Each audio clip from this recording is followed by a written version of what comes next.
नमस्कार साथियों, आप सुन रहे हैं तेनालीरामा की कहानी घमंडी विद्वान की हार।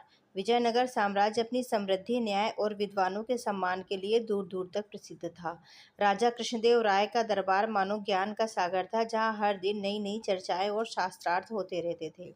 इस दरबार की शोभा बढ़ाने वाले सबसे अनोखे व्यक्ति थे तेनालीराम, जिनकी बुद्धि और हास्य से कठिन समस्या भी सरल हो जाती थी। एक दिन दरबार में एक अजनबी विद्वान आया। उसका नाम था सोमयज्ञ।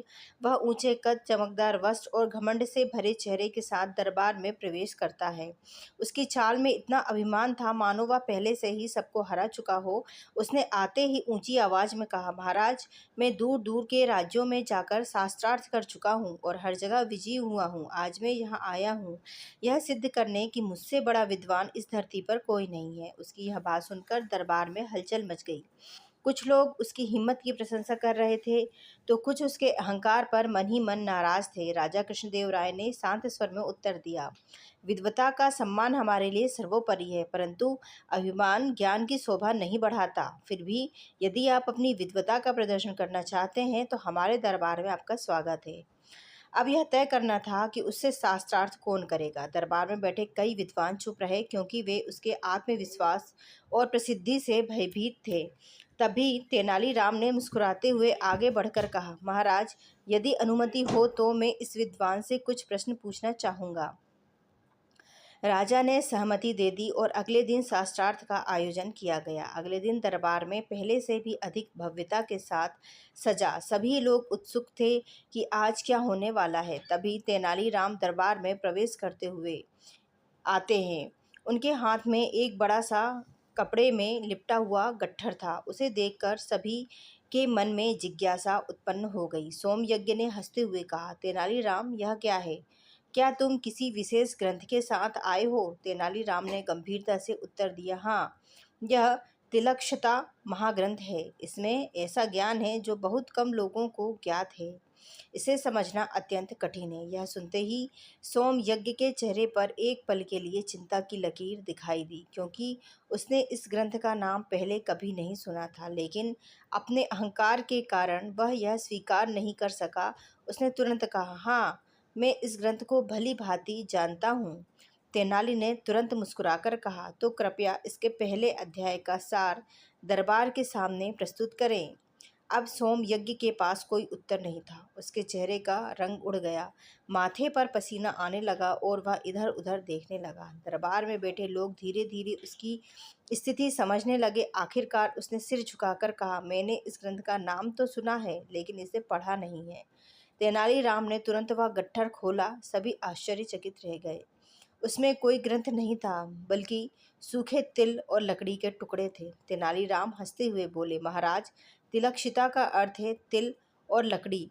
मैंने कोई झूठ नहीं कहा था। पूरा दरबार हंसी में गूंज उठा।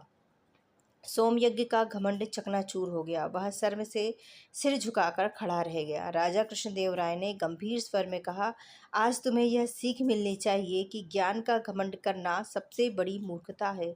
सच्चा विद्वान वही होता है जो विनम्र होता है।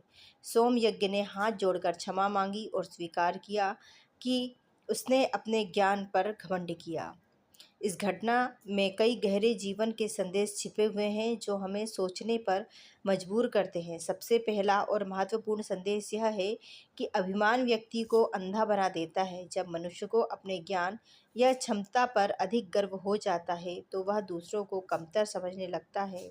यही अहंकार उसे सच्चाई स्वीकार करने से रोकता है। सोमयज्ञ के साथ भी यही हुआ। वह सच बोल सकता था, लेकिन अपने अभिमान के कारण उसने झूठ का सहारा लिया और अंत में उसे अपमान झेलना पड़ा। दूसरा महत्वपूर्ण संदेश यह है कि सच्चा ज्ञान वही है जो विनम्रता सिखाए। यदि किसी के पास बहुत ज्ञान है लेकिन उसमें नम्रता नहीं है, तो उसका ज्ञान अधूरा है। तेनालीराम भले ही मजाकिया स्वभाव के थे, लेकिन उनकी बुद्धिमानी में गहराई और विनम्रता दोनों थीं। उन्होंने कभी अपने ज्ञान का दिखावा नहीं किया, बल्कि सही समय पर उसका उपयोग किया। तीसरा संदेश यह है कि बुद्धि और चतुराई जीवन की सबसे बड़ी ताकत होती है।